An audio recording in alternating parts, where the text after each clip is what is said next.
The first overall pick in the NFL draft has a lot of weight to it. You could be drafting the future of your franchise or acquiring one of the biggest busts in NFL history.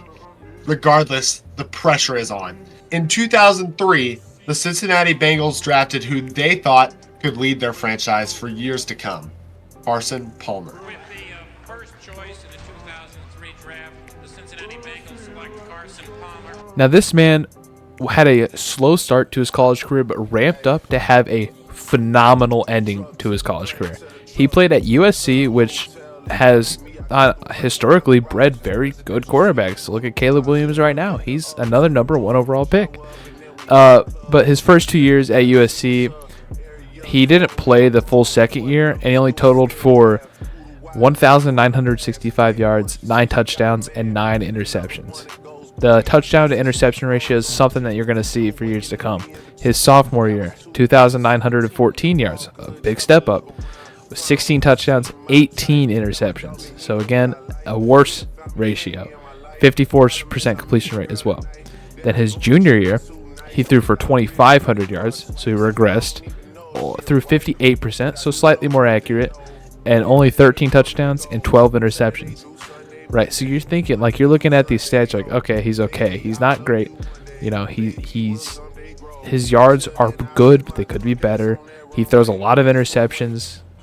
Honestly, he throws more interceptions than touchdowns sometimes. But then his senior year, something snapped. 3,942 yards, 33 touchdowns, and only 10 interceptions while throwing 63%. He stepped up, and from his junior to senior year, increased by 1,400 yards, 10 touchdowns, and 20 touchdowns, and threw 2 less interceptions. Not to mention, he won the Heisman and was an All-American that year. He started off his college career slow and finished it off beyond strong. But then Mason will talk about his NFL career. So Carson Palmer had a very fruitful 14-year career in the NFL where he totaled up 46,247 yards, 294 TDs, and 187 interceptions. So his TD interception ratio was amazing, and he had a decent amount of yards for a 14-year career. He played for his draft team, the Cincinnati Bengals, for 7 years of his career before moving on 2 years in Oakland and then 5 years in Arizona. His best year in Cincinnati was 2005, where he went 11-5, had 3,836 yards, 32 touchdowns, and 12 interceptions. He lost in the first round of the playoffs that year. Unfortunately, not that successful. His best year in Oakland, not very good. He went 4-11, but had 4,018 yards and 22 touchdowns to 14 interceptions. Not great, but not that bad. You could just tell that the team surrounding him was pretty bad. And his best year in Arizona was 2015, where he went 13-3, 4,631 yards, 35 touchdowns to 11 interceptions. He was pretty good on the Bengals and the Cardinals, yeah. Unfortunately, not really going anywhere in the playoffs. He had a 1-3 record in the playoffs. Just did not work out for him in the postseason. Was not a postseason quarterback. All other years combined from each team, 33,762 yards, 205 touchdowns, and 150 interceptions. Still a good ratio. Still a good amount of yards for the 11 other years he played.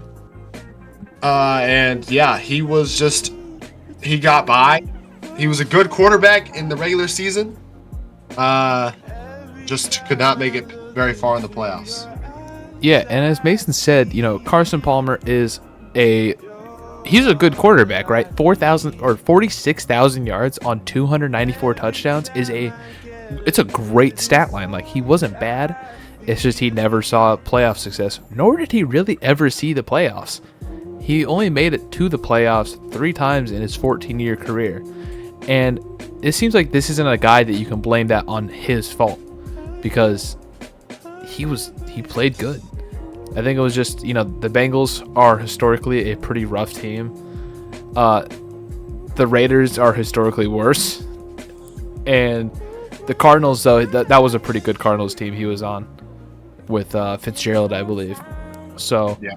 He obviously had a great, that's where he saw his most success. So it makes sense. He had a good team. And in our last video, too, I guess I should bring this point up, too. People were saying Emmitt Smith isn't that good because of the team he was around, how they're that much better. It's just an invalid argument, because Carson Palmer was better when he had better players, because that's how it works. You're going to be better if you have better. I will never accept the argument that a player was not good because of the team that surrounded him. I will never accept that. Yeah, I'm sorry. So you can't say, oh, well, Carson Palmer had Larry Fitzgerald to throw to, so that's the only reason he was good in Arizona, because that's just factually incorrect. He was good on the Bengals. He was good on. He was even good on the Raiders. Yeah, he didn't win, but 4,000 yards is nothing to be laughed at. Yeah. But at the end of the day, Carson Palmer was a great number 1 pick who didn't do it for him in the terms of playoffs, but he won some games for him. Had a good time. I think he's a very well-regarded player in the league. He goes down as one of the best, if not the best, Bengals quarterback of all time. Yeah, he's definitely up there. Considering Joe Burrow is probably the closest. I'd say Andy Dalton's the closest, but as a Bengals quarterback, they're top 3: Joe Burrow, Andy Dalton, and Carson Palmer. Either way, at the end of the day, you watched this video and you enjoyed it, so you should like and comment and subscribe, because those are awesome, and for the algorithm, of course. Mason, you want to add anything? No, just like Brody said, like it, comment, subscribe for the algorithm. Yeah. Get this on the front page, baby. Oh yeah, get us on trending. That'd be crazy, actually. Yeah. Anyways, though, thank you so much for watching. If you like what you watch, do all that stuff, and yeah, we'll see you in the next one. So later.